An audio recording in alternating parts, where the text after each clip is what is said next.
नमस्कार, मैं हिमांशु जर्नलिस्ट। दोस्तों, आप सब कैसे हैं? देखिए, अभी तक तो प्राइम टाइम चल रहा था, लेकिन आज आप सबको हम बताते हैं कि बीएमसी चुनाव मतलब मुंबई में म्युनिसिपैलिटी की चुनाव हो गई है, जिसे लोग आम भाषा में कहते हैं म्युनिसिपैलिटी वाला आया, ठेला उठा के लेके चला गया, म्युनिसिपैलिटी वाला आया, 100 रुपए लेकर चला गया। ये सब बातें आपको जो मुंबई में रहते हैं सुनने को मिलती होगी। म्युनिसिपैलिटी वाले आते हैं, ये करके चले जाते हैं, म्युनिसिपैलिटी वाले आते हैं, ये करके चले जाते हैं।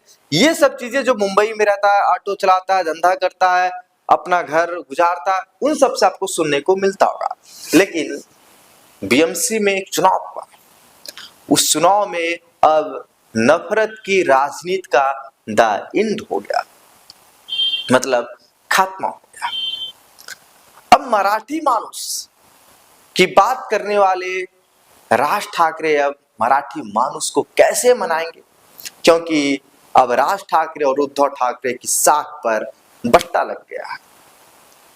जी हाँ, बट्टा लग गया है।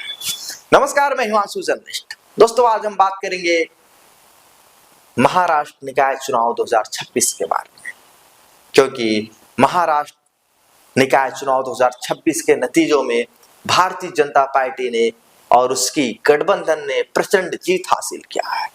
और किसके नेतृत्व में? अपने मुख्यमंत्री और प्रदेश अध्यक्ष के नेतृत्व में, उप मुख्यमंत्री के नेतृत्व में जबरदस्त प्रचंड बहुमत हासिल किया है। ये जीत पहली बार नहीं है। आपको बता दें कि ये जीत भारतीय जनता पार्टी ने विधानसभा चुनाव के नतीजों को रिपीट करते हुए हासिल किया है।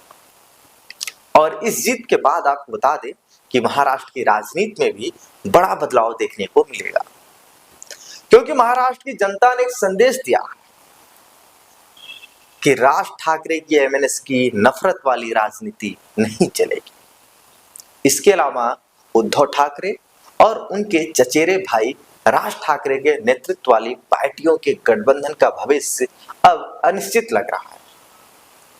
मराठी मानुस की राजनीति का संदेश देते हुए दोनों भाई एक साथ आए, लेकिन लग रहा है कि ये लोग जनता तक पहुंचने में नाकाम रहे, या फिर लोगों ने इन्हें उस तरीके से स्वीकार नहीं किया जैसा इन लोगों ने सोचा था। क्योंकि आप सब को पता होगा कि मुंबई के अंदर आधी से ज्यादा आबादी अब उत्तर भारतीयों की। उत्तर भारतीयों के खिलाफ ये दोनों भाई लगातार नफरत का बीज बो रहे थे। और राज ठाकरे के एमएनएस के गुंडों ने जिस तरीके से उत्तर भारतीयों को मारा था, भाषा के आधार पर अलगाव कर रहे थे, इससे तो साफ जाहिर ये हो रहा था कि उत्तर भारतीय शिवसेना, उद्धव ठाकरे गुट और एमएनएस को कभी स्वीकार नहीं करेंगे। और हुआ इस चुनाव में ऐसा ही, क्योंकि गठबंधन बनने के बाद तुरंत मिली यह चौंकाने वाली हार महाराष्ट्र की राजनीति पर अब गहरा असर डालेगी। हालांकि यह कहा नहीं जा सकता कि नतीजों के बाद इन दोनों भाइयों का गठबंधन रहेगा या टूटेगा, लेकिन यह तय है कि मुश्किलें, जो शुरुआती मुश्किलें हैं, इन दोनों भाइयों और उनकी पार्टियों और उनके समर्थकों और उनके कार्यकर्ताओं के लिए अच्छा नहीं है। अब इस हार के बाद आपको बताते हैं कि जो ठाकरे ब्रांड था महाराष्ट्र के अंदर, पूरे मुंबई के अंदर जो एक ठाकरे ब्रांड है, उसकी साख पर दोस्तों बट्टा लग गया है। जी हाँ, आप सही सुन रहे हैं, बट्टा लग गया है। देखिए, अपने अपने राजनीतिक क्षेत्रों में झटका लगने और महाराष्ट्र की राजनीति में हाशिए पर चले जाने के बाद उद्धव ठाकरे की शिवसेना और राज ठाकरे की एमएनएस ने लगभग 20 साल की दूरी और एक दूसरे के खिलाफ काम करने के बाद हाथ मिलाया था। उन्हें उम्मीद थी कि जो उनकी पारंपरिक मराठी वोट बैंक है, वो उनके साथ मजबूती के साथ खड़ी रहेंगे, उसे वो और बढ़ाएंगे और मुंबई की राजनीति में ठाकरे ब्रांड को फिर से जिंदा करेंगे। लेकिन जो निकाय चुनाव हुए और इन चुनावों के बाद आपको बताते हैं कि जो नतीजे आए और इन नतीजों से जो पता चलता है कि यह मिलन से प्रतीकात्मक साबित हुआ है और कोई ठोस नतीजा नहीं मिला है।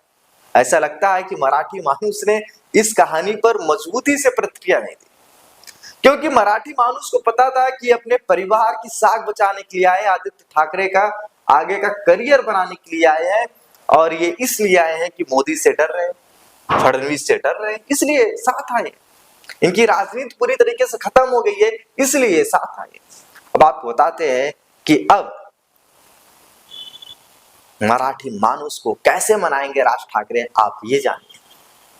देखिए, उद्धव ठाकरे और राज ठाकरे का चुनावी कैंपेन मराठी मानुस की पहचान और विरासत के मुद्दों पर आधारित था।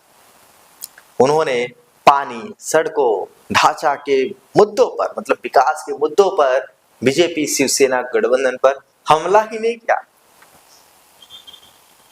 राज ठाकरे और उद्धव ठाकरे को अटैक करना चाहिए था कि बीजेपी की राज्य में सरकार है, उन्होंने क्या किया, कुछ नहीं किया, ये नहीं किया, वो नहीं किया, लेकिन इन दोनों भाइयों ने हम तक नहीं किया, जबकि वो अच्छी तरीके से जानते थे कि इस मामले में स्थानीय अथॉरिटी का रिकॉर्ड अच्छा नहीं रहा है।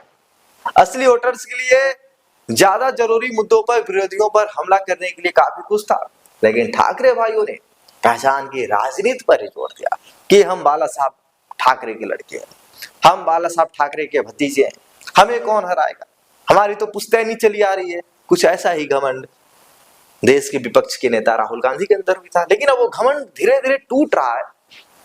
देखिए, आपको बता दें कि जिस तरीके से राहुल गांधी जनता के मुद्दे नहीं उठाते, इधर उल जलूल के मुद्दे उठाकर चुनाव में चले जाते थे, उसी तरीके से ठाकरे ब्रदर्स भी इस बार जनता के मुद्दे नहीं उठाए, बल्कि मराठी मानुस, मराठी भाषा, उत्तर भारतीय, दक्षिण भारतीय, इन्हीं सब मुद्दों को लेकर चुनाव में लगे रहे।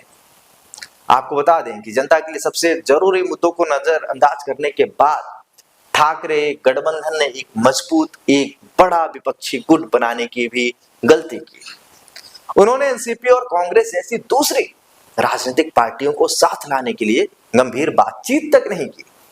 उनको भरोसा था कि राज ठाकरे आ गए, इधर हम उद्धव ठाकरे, दोनों मिलकर चुनाव जीत लेंगे, लेकिन नतीजा ये रहा कि उनका सपोर्ट बेस सीमित था, समाज के सभी वर्गों को आकर्षित नहीं कर पाया, क्योंकि उनकी सीट शेयरिंग पर ध्यान नहीं दिया गया और गठबंधन की बारीकियों को नजरअंदाज किया गया। इसीलिए उनका कैंपेन बिखरा हुआ और प्रतीकात्मक था। इसके इतर जबकि महायुति की चुनावी मशीनरी अच्छे तरीके से तैयार थी और ज्यादा संगठित थी, नतीजन ये रहा कि 2022 में एकनाथ शिंदे से अलग होने के बाद से उद्धव ठाकरे गुट को काफी नुकसान हुआ है, उनका संगठन कमजोर हुआ है, इसके प्रमुख नेता डूबती नाव को छोड़कर चले गए। इसी तरह राज ठाकरे की एमएनएस की भी हालत बहुत खराब थी। एमएनएस को भी हाल के चुनाव में सीमित सफलता मिली है, जिससे गठबंधन की कुल गति धीमी हो गई है। अब आपको बताते हैं इस विश्लेषण में कि अब ठाकरे बंधु क्या करेंगे, ये जानिए। ठाकरे भाइयों के लिए मिले झटके से बाहर निकलना थोड़ा मुश्किल होगा। हालांकि वे बीएमसी चुनाव में हार मान सकते हैं और डैमेज कंट्रोल पर ध्यान दे सकते हैं। वे नतीजों पर अपनी पहचान के मैसेज को खारिज करने के बजाय सत्ताधारी गठबंधन को मिले सिस्टमैटिक फायदों के तौर पर दिखा सकते हैं। हालांकि जब मामला शांत हो जाएगा तो दोनों चचेरे भाई सदमे से बाहर आकर आत्ममंथन करेंगे, तो उन्हें शिवसेना, यूबीटी और एमएनएस से परे अपने गठबंधन को बढ़ाने और भविष्य के चुनाव में दूसरी विपक्षी ताकतों जैसे कांग्रेस, एनसीपी, बीबीए को शामिल करने के तरीकों के बारे में सोचना चाहिए। आपको बता दें कि बेशक सीट शेयरिंग के विवादों ने बातचीत को मुश्किल बना दिया है, उन्होंने मिलकर एक सौहार्दपूर्ण समाधान खोजना पड़ेगा।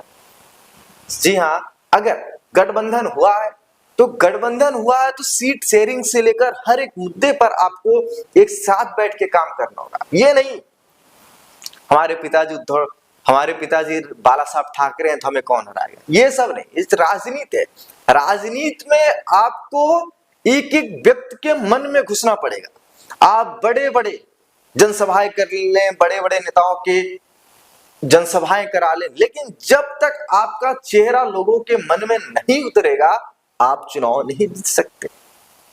अब हम आपको बताते हैं क्या उद्धव और राज मराठी मानुस की राजनीति को धार देंगे, ये जानते हैं। ये विश्लेषण बहुत जरूरी है। इसका जो पूरा सारांश है, जो हमने बनाया है, पूरा सारांश ये यहीं पर है। ये जो सारांश बना है, ये राजनीतिक विश्लेषकों के सभी राय विचार लेकर हमने बनाया।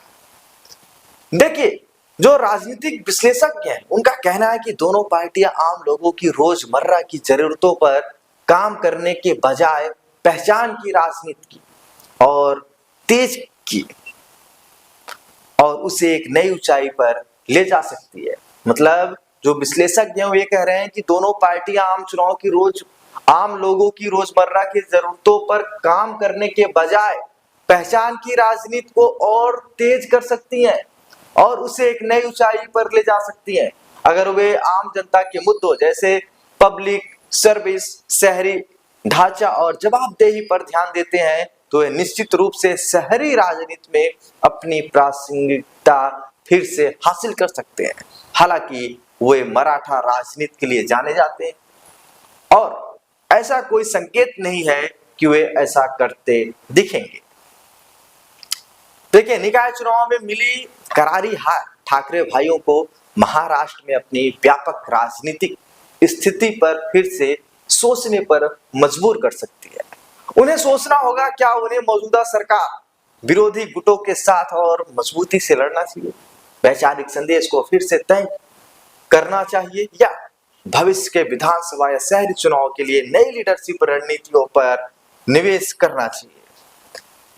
दोस्तों, महाराष्ट्र मतलब जो बीएमसी का जो चुनाव हुआ इसके नतीजे जो आए, महायुति गठबंधन को जबरदस्त बहुमत मिला है।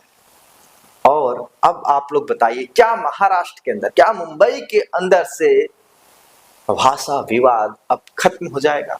अपनी राय कमेंट बॉक्स में जरूर बताइए। दोस्तों, मिलते हैं फिर एक ऐसे विश्लेषण में। आपका प्राइम टाइम दोस्तों लगातार चलता रहेगा, आपके समय के अनुसार चलता रहेगा। आप बने रहिए हिमांशु जर्नलिस्ट के साथ।